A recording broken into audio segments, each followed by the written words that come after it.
அன்பின் ஆண்டவர் இயேசு கிறிஸ்து நாமத்தில் உங்கள் அனைவரையும் அன்போடு வரவேற்கிறேன். அதிகாலையில் ஆண்டவர் இயேசுவோடு இந்த நிகழ்ச்சியில் ஆண்டவருடைய வார்த்தைகளை நாம் அதன்படி வாழ ஒப்பு கொடுப்போம், நாம் ஆசீர்வதிக்கப்படுவோம். இந்த நாளிலே தியானிக்க இருக்கிற வேத வார்த்தை நீதிமொழிகள் 8ஆம் அதிகாரத்தில் 17ஆவது வசனம். என்னை சிநேகிக்கிறவர்களை நான் சிநேகிக்கிறேன், அதிகாலையில் என்னை தேடுகிறவர்கள் என்னை கண்டடைவார்கள். என்னை சிநேகிக்கிறவர்களை நான் சிநேகிக்கிறேன். யாரெல்லாம் என்னை நேசிக்கிறாங்களோ, என் மேல் அன்பாக இருக்கிறாங்களோ, அவர்கள் மேல் நான் அன்பாக இருக்கிறேன், நான் அவர்களை சிநேகிக்கிறேன். மாத்திரமல்ல, அதிகாலையில் எழுந்த உடனே முதலாக என்னை தேடுகிறாங்க. பார்த்தீங்களா, என்னை தேடுகிற பொழுது என்னை கண்டடைவார்கள்.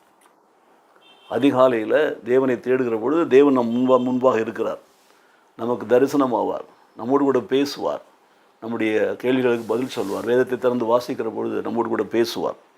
I love those who love me and those who seek me will find me. என்னை தேடுகிறவர்கள் என்னை கண்டடைவார்கள், என்னை சிநேகிக்கிறவர்கள் என்னால் சிநேகிக்கப்படுவார்கள். இதுதான் இந்த காலைகளில் ஆண்டவர் சொல்கிற ஆலோசனை.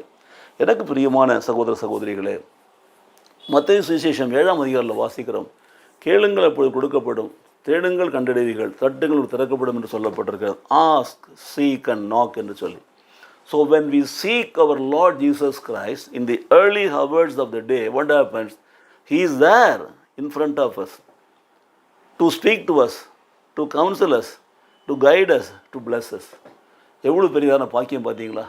கர்த்தரை தேடுகிறவர்கள் கண்டடைகிறார்கள், அதிகாலையில் தேடுகிறவர்கள் கண்டடைகிறார்கள். ஸோ அதிகாலை ஆண்டவர் இயேசுவை தேடி வந்திருக்கிற இந்த நாளில் எனக்கு அருமையான தேவஜனமே, நீங்கள் அவரை நேசிக்கிறீர்கள், அவரை சிநேகிக்கிறீர்கள் என்பதற்கு இதுதான் அடையாளம். ஏனென்றால் காலையில் எழுந்தவுடனே முதற்கனியாகிய ஸ்தோத்திர பலியை செலுத்தும்படி கர்த்தரை தேடி இருக்கிறீர்கள். கர்த்தரை தேடினால் நீங்கள் பிழைப்பீர்கள். கர்த்தரை தேடுகளுக்கு ஒரு நன்மையும் குறையப்படாது. கர்த்தரை தேடுகள் பாதுகாப்பாக இருப்பார்கள். பார்த்தீங்களா, இந்த ஆசீர்வாதம் இன்றைக்கு நமக்கு வேண்டுமா?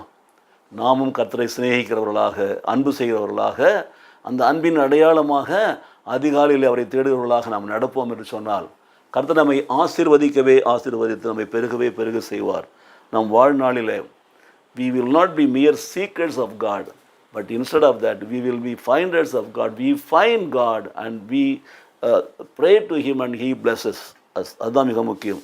So that is our relationship with God. நம்முடைய உறவு வெளிப்படுகிற ஒரு வழிதான் அதிகாலையில் ஆண்டவரை தேடுவது. கண்களை மூடுவோமா? நல்ல தகப்பனே, இந்த காலை வேளையில் உம்மை தேடி வந்திருக்கிற அருமையான பிள்ளைகளுக்கு நாங்கள் ஜெபிக்கிறோம்.